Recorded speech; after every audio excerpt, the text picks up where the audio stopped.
MC. Abakrama. Niaje? Fiti story ya Mulamo unaona aje wewe? Achana na hiyo story bana. Achana na hiyo story. Mbona? Mulamo? Waluya? Achana na hiyo story bana. Tuesday wamefanya nini hao watu? Sasa kuna mtu ako ICU tunaombea mazi. Ujinga ya Waluya. Jana tena nasikia kwa mtandao news. Tena ni Muluya. Na huyu Muluya alipata A. Ile ingine ya Tuesday ni mtu ya D+. Yaani ujinga ya Muluya wa D+ na A ni the same. Hapana bana. Waluya tumechoka sasa. Si hata mwachie watu wengine. Kama mtu ni Mugikuyu, kama mtu ni Mkamba, kama mtu ni afiende walelu. Si mwache pia tufanye scandal pia sisi. Tufanye scandal turushe.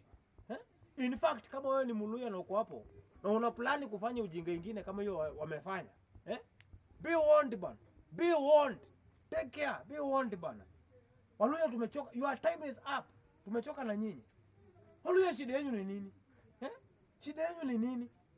So nataka kusema sasa hii ni time ya watu wengine. Kama kuna Mkamba ako na scandal, kama kuna afiende ako na scandal walelo. Tafadhali arushe kwa mtandao. Watu wengine tupumzike bana. Waluya hamuna aibu. Hamuna aibu. Kama wewe ni Muluya unataka kufanya ujinga, wacha. Hamuna aibu. Shenzi sana.